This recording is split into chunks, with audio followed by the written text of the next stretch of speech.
Hi மின்மினிஸ், எல்லாருக்கும் வணக்கம். எல்லாரும் எப்படி இருக்கீங்க? நான் ரொம்ப நல்லா இருக்கேன். நீங்களும் நல்லா இருப்பீங்கன்னு சொல்லி நம்புறேன். இது வந்து நம்ம டிஎன்பிஎஸ்சி ஜேர்னியோட பார்ட் 3 வீடியோ. பார்ட் 1 and 2 பார்க்காதவங்க கண்டிப்பா பார்த்துட்டு இந்த வீடியோ பாருங்க. அப்பதான் உங்களுக்கு வந்து தெளிவா புரியும். மேக்ஸ் வந்து நானும் வீக்னு சொல்லி நிறைய பேர் வந்து கமெண்ட் பண்ணிருந்தீங்க. நீங்க வந்து எப்படி மேக்ஸ் கத்துக்கிட்டீங்க அப்படின்னு சொல்லி நிறைய பேர் கமெண்ட் பண்ணிருந்தீங்க. அதுக்கான பதில் வீடியோவா இந்த வீடியோ கண்டிப்பா இருக்கும். வாங்க வீடியோக்குள்ள போலாம். கோவிட் முடிஞ்சு 2.5 வருஷத்துக்கு அப்புறம் ஃபர்ஸ்ட் ஒரு எக்ஸாம் வருது. அதுதான் வந்து குரூப் 2 எக்ஸாம். குரூப் 2 எக்ஸாம்ல வந்து ஒரு ட்விஸ்ட் வச்சிட்டாங்க அப்படின்னு சொல்லிட்டு போன வீடியோல முடிச்சிருப்பேன். அது என்ன ட்விஸ்ட் அப்படின்னா வந்து குரூப் 2 and 2A வந்து மெர்ஜ் பண்ணிட்டாங்க. அது மட்டும் இல்லாம குரூப் 2A படிக்கிறவங்க 2 பேருமே வந்து மெயின்ஸ் எழுதணும் அப்படின்னு சொல்லிட்டு கொண்டு வந்துட்டாங்க. மெயின்ஸா அப்படின்னா அப்படிதான் இருந்துச்சு என்னுடைய தாட் வந்து அப்போதைக்கு. மெயின்ஸ்னா வந்து பெரிய பெரிய எக்ஸாமுக்கு தான் வந்து மெயின்ஸ் இருக்கும், அதெல்லாம் வந்து நம்மளால பண்ண முடியாது. அந்த மாதிரி தான் வந்து நான் அந்த டைம்ல வந்து நான் நினைச்சேன். இது என்ன 2 எக்ஸாம் எழுதி நம்ம எப்படி பாஸ் பண்றது? ஒரு எக்ஸாம் தான் இது வரைக்கும் நம்ம எழுதிருக்கோம். குரூப் 4 மட்டும் தான் நான் வந்து எழுதியிருக்கேன். குரூப் 2A வந்து ஒரே ஒரு சிங்கிள் எக்ஸாமா இருக்கும்போது நான் ஒரு தடவை எழுதியிருக்கேன். ஆனா அதுல கிளியர் பண்ணல. இப்ப எப்படி நம்ம மெயின்ஸ் எழுதுறதுன்னு சொல்லி ஒரே கன்ஃபியூஷன்ல இருந்தேன். சரி பரவாயில்ல, நம்ம வந்து பிரிலிம்ஸ் ஃபர்ஸ்ட் அட்டன் பண்ணுவோம், மெயின்ஸ் கதையை அப்புறம் பார்ப்போம். ஏன்னா 2.5 வருஷம் படிச்சதை ஃபர்ஸ்ட் எழுதுற அந்த எக்ஸாம்ல தான் கொட்டணும் அப்படின்னு சொல்லிட்டு நான் ரொம்ப வெயிட் பண்ணிட்டு இருந்தேன். அதே மாதிரி குரூப் 2 பிரிலிம்ஸும் வந்துச்சு. அந்த குரூப் 2 பிரிலிம்ஸ் அப்பதான் வந்து என்னோட தேர்ட் பேஸ், என்னோட டிஎன்பிஎஸ்சி ஜேர்னியோட தேர்ட் பேஸ் வந்து ஸ்டார்ட் ஆகுது. அதாவது என்ன படிக்கணும், எப்படி படிக்கணும், எவ்வளவு நேரம் படிக்கணும் அப்படின்றத தெரிஞ்சு படிச்ச பீரியட் வந்து அந்த குரூப் 2A பிரிலிம்ஸ்க்கு படிச்ச அந்த பீரியட் தான். இந்த டைம்ல தான் மேக்ஸ் வந்து நான் நல்லா போட வந்து கத்துக்கிட்டேன். நான் வந்து சூப்பரா படிக்கிற ஸ்டூடெண்ட் இல்ல, பிலோ ஆவரேஜ் ஸ்டூடெண்ட் தான். நானே வந்து பாஸ் பண்ணி இந்த லெவல்ல வந்திருக்கேன் அப்படின்னா நீங்களும் ஏன் முடியாது அப்படின்ற ஒரு தாட் வந்து இந்த ஜேர்னி முடியும் போது உங்களுக்கு கண்டிப்பா கிடைக்கும். எனக்கு சுட்டு போட்டாலும் மேக்ஸ் வராது அப்படின்னு சொல்றவங்க கண்டிப்பா இந்த வீடியோ வந்து பார்க்கலாம். இதுல உங்களுக்கான ஒரு சின்ன மோட்டிவேஷனாவது கண்டிப்பா கிடைக்கும். இல்ல அடுத்து நீங்க மேக்ஸ் எப்படி கத்துக்கணும் அப்படின்றத எனக்கு தெரிஞ்ச முறையில நான் இந்த வீடியோல சொல்லியிருக்கேன். கண்டிப்பா இந்த வீடியோ வந்து ஃபுல்லா பாருங்க. நான் மேக்ஸ்ல எந்த ரேஞ்ச்ல ஃபர்ஸ்ட் இருந்தேன் அப்படின்றத உங்களுக்கு வந்து சொல்றேன். 25 கொஸ்டின்ல என்னால ஒரு 10 கொஸ்டின் கூட போட முடியாது. அந்த ரேஞ்ச்ல தான் வந்து நான் இருந்தேன். அதனாலதான் வந்து என்னால இத்தனை வருஷம் எக்ஸாம்ல வந்து கிளியர் பண்ணவே முடியல.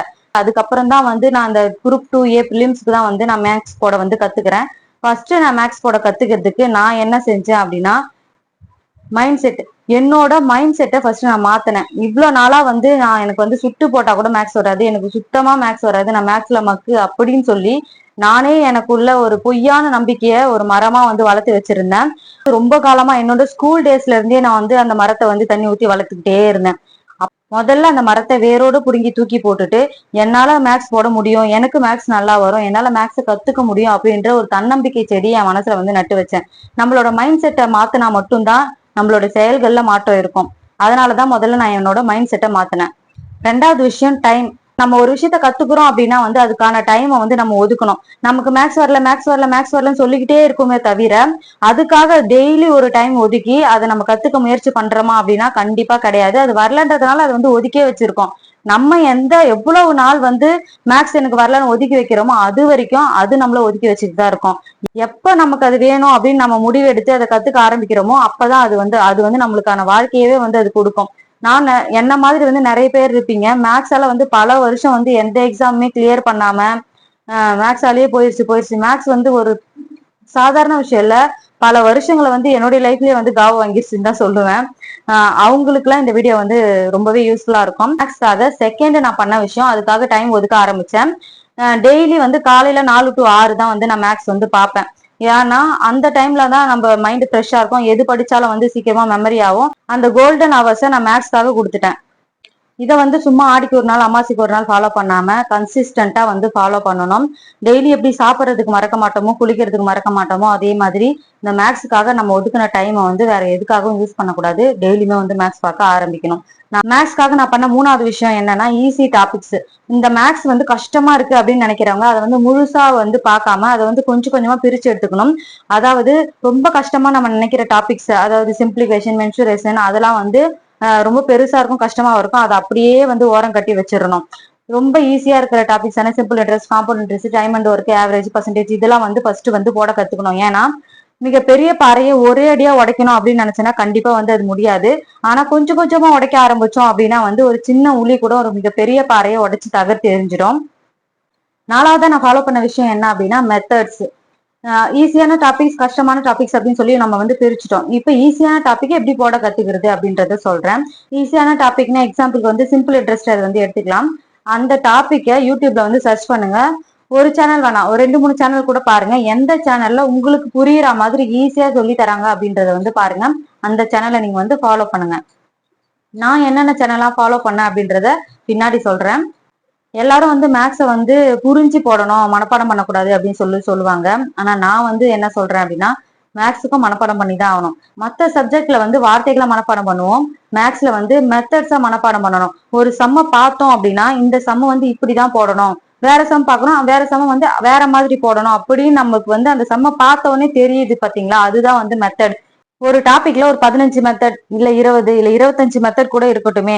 ஃபர்ஸ்ட் அந்த டாபிக் எடுத்தீங்கன்னா அந்த 25 மெத்தடை வந்து கத்துக்கணும். ஒரு டாபிக் எடுத்து அதுல இத்தனை மெத்தட் இருக்கு அப்படின்னு சொல்லி கண்டுபிடிச்சு அதை கத்துக்கும் போது நம்மளுக்கு வந்து மேக்ஸ் ஈஸியா இருக்கும். நான் வந்து அப்படி கத்துக்கும் போது தான் நான் வந்து மேக்ஸ் வந்து ஈஸியா கத்துக்கிட்டேன். நான் எந்தெந்த சேனலை ஃபாலோ பண்ணேன் அப்படின்னா வந்து மின்னல் வேக கணிதம், அதுக்கப்புறம் அக்கன் நெட்வொர்க் அப்படின்னு சொல்லிட்டு ஒரு சேனல் இருக்கு. அது வந்து நான் ஆரம்ப காலத்துல வந்து அந்த சேனல் ஃபாலோ பண்ணேன். ரிஷோபா, சாய்ஸ், டேஃப்னு சொல்லி எல்லா சேனலுமே நான் வந்து ஃபாலோ பண்ணேன். கடைசியா எனக்கு சக்சஸ் கொடுத்தது எது அப்படின்னா வந்து டாஃப் ஐஏஎஸ் அகாடமி தான். அந்த அகாடமில பாரத் சார் அப்படின்னு சொல்லி ஒருத்தர் இருப்பாரு. அந்த ப்ரிலிம்ஸ் டைம்ல அவர் வந்து ஒரு சீரீஸ் மாதிரி போட்டாரு. ஒரு 30 நாள்ல கத்துக்கலாம், ஒரு மாசத்துல கத்துக்கலாம், அந்த மாதிரி வந்து ஒரு சீரீஸ் மாதிரி போட்டாரு. டாபிக் வந்து ஒரு டாபிக் எடுத்துக்குவாரு, அதுல வந்து 20 மெத்தட், அதுல மெத்தட் 1, மெத்தட் 2, மெத்தட் 3 அப்படின்னு சொல்லிட்டு அந்த டைப்ல வந்து அவர் சொல்லி கொடுக்க ஆரம்பிச்சாரு.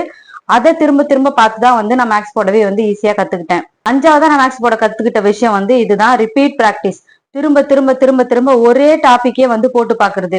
மேக்ஸ் நல்லா போட தெரிஞ்சவங்க ஒரு தடவை பார்த்தாங்க அப்படின்னா நம்மள மாதிரி மேக்ஸ் வராதவங்களா அதே டாபிக்கை 10 தடவை பார்த்துதான் ஆகணும், அப்பதான் வந்து மேக்ஸ் வரும். மேக்ஸ் திரும்ப திரும்ப போடும்போதுதான் ஒரு கொஸ்டினை பார்த்த உடனே இந்த கொஸ்டின் வந்து இந்த மெத்தட்ல வரும் அப்படின்னு நமக்கு தெரியற அந்த செகண்ட்ல தான் மேக்ஸ் வந்து நம்மளுக்கு ஈஸியா தெரிய ஆரம்பிக்கும். அதுக்கப்புறம் வந்து எல்லா ஈஸியான டாபிக்கும் அதே மாதிரி நம்ம வந்து போட கத்துக்கணும். ஈஸியான டாபிக் எல்லாம் கத்துக்கிட்டதுக்கு அப்புறம் ஒரு வேற மாதிரி ஒரு நம்பிக்கை வந்து நம்மளுக்கு வரும், நம்மளால மேக்ஸ் போட முடியும் அப்படின்னு சொல்லிட்டு அதை வச்சு நம்ம கஷ்டமான டாபிக்கை வந்து கத்துக்க ஆரம்பிக்கணும். இப்படிதான் வந்து நான் மேக்ஸ் போட கத்துக்கிட்டேன். First mind set, time, easy topics, அதுக்கப்புறம் வந்து மெத்தடு, ரிப்பீட் பிராக்டிஸ், இந்த 5 விஷயத்த வச்சுதான் வந்து நான் மேக்ஸ் போடவே வந்து கத்துக்கிட்டேன். மேக்ஸ் போட கத்துக்கிட்டதுக்கு அப்புறம் வர first exam group 2A films. இதுக்கு வந்து நான் மத்த எக்ஸாம்க்குல வந்து பயந்துகிட்டே போனேன். இந்த எக்ஸாமுக்கு நான் வந்து பயங்கர கான்பிடென்டா போனேன், ரொம்ப ஹாப்பியாவே போனேன். போயிட்டு அங்க கொஸ்டின் பேப்பரை பார்த்தா